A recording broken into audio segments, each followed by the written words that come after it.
2008-এর আরপিওর কথা আসছে, আমাদেরকে বলা হয়েছে যে পলিটিক্যাল কমিটিস গুলোতে দলের 33% মহিলা দিতে হবে। আমরা কত পার্সেন্ট অ্যাচিভ করেছি? Not 10% even. আফটার 17 বছর আমরা এখনো 10% অ্যাচিভ করতে পারিনি। তাহলে ওই যে আপা বারবার বলছিলেন যে আমরা যে রিজার্ভ সিট দিচ্ছি, what is the result of that, এটার এফেক্টিভনেস কি, এটা তো একটা মেজারমেন্ট থাকতে হবে। অথবা এই যেটা ফেইল করলাম, এটা ইলেকশন কমিশন রিভিউ করলো কিনা, যে ওয়াই ইট ইজ ফেইলিং, এটা যদি একটা পিউরিটিভ স্যাংশন দিতে হবে কিনা পার্টিগুলোকে। আবার ভোট নাই, আপনি স্যাংশন দেবেন কোথায়? 2008-এর পরে তার কোনো ভোটও হয়নি, আপনি কাকে, কোন দলকে স্যাংশন দেবেন? বাংলাদেশের বড় রাজনৈতিক দলকে স্যাংশন দিবে এইরকম পুরুষ মানুষ ইলেকশন কমিশনে জন্ম হয়েছে নাকি? আপনি চাইতে পারেন, বাট দ্য রিয়ালিটি ইজ, আপনি চিন্তা করেন না যে বাংলাদেশের অ্যাটর্নি জেনারেল কোন ডিসিএসপি ওইখানকার বড় রাজনৈতিক দলকে ডাইকা একটা থ্রেট দিতে পারবে কিনা, পারছে কিনা? নারী কমিশনের এর আগে আমরা দেখেছি। বাস্তবতা হচ্ছে এটা আমাদের দেখা দরকার। এরপর হচ্ছে আমাদের মহিলা মেম্বার আছে, উপজেলাতে মহিলা ভাইস চেয়ারম্যান রয়েছে, জেলা পরিষদে মহিলা সদস্য আছে। Really the women have been empowered? ওই আপার মতো একইভাবে বলতে হবে আমাকে রিজার্ভ সিটের বদলে কি তারা আসলে এম্পাওয়ার্ড হয়েছে? হয় নাই। রিভিউ করা দরকার যে হয় নাই এটা কেন। গোল্ডেন রুল হচ্ছে আপা যেটা বলেছেন, পার্টিজের ভিতরে যদি আমরা পাইপলাইন ক্রিয়েট না করি the best and the brightest to be in the party committees, otherwise আপনি কোন রিফর্ম চাপিয়ে দিলে এটা ওয়ার্ক হবে না। এটা মমতাজ মার্কা, সুবর্ণা মুস্তফা মার্কা লোকই এখানে এমপি হয়ে আসবে।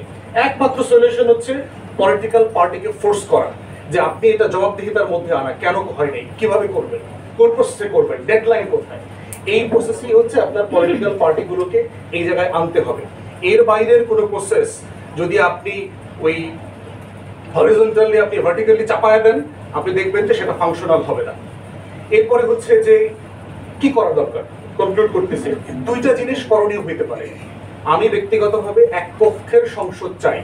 আমি ব্যক্তিগতভাবে মনে করি, আমি যে পার্লামেন্টারি হিস্ট্রি পড়েছি গত 53 বছরে, বাংলাদেশের পার্লামেন্ট এখনো, আপা বারবার বলছে না যে আইন প্রণয়ন করবে এমপি, বাংলাদেশের পার্লামেন্ট 50 জন এমপি তৈরি করতে পারে না গত 53 বছরে, এখনো তৈরি করতে পারে না।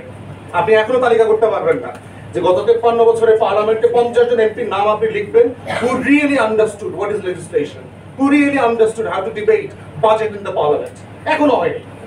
তো সেই পার্লামেন্টে আমি তো রাজনৈতিক কর্মী, আমি তো রাজনৈতিক দলের সব নেতা কর্মীকে অলমোস্ট চিনি, কারা এমপি মন্ত্রী হবে। এখনো বাংলাদেশে 100 জন এমপি হওয়ার মতো পুরুষ মানুষ নাই, এখনো নাই, যারা আগামী দিনে নমিনেশন পাবে এবং এমপি হবে।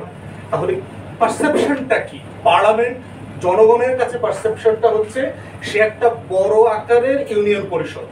গ্রামের মানুষ আসলে পার্লামেন্ট জিনিসটাকে কি বোঝে?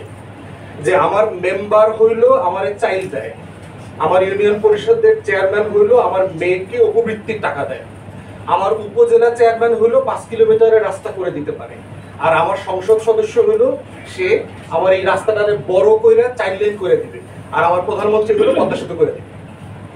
এই হইলো আমার গ্রামীণ জনগণের পারসেপশন অফ এমপিস। এখন সেই 12 কোটি জনগোষ্ঠীকে তো আপনি আগে ভোটার বানাইতে হবে, তারা তো ভোটার না। আপনি যদি লেজিসলেশন চান যে এমপি, তাকে তো ভোট দেওয়ার মতো ভোটার থাকতে হবে on the ground, and they are not there. আমি যে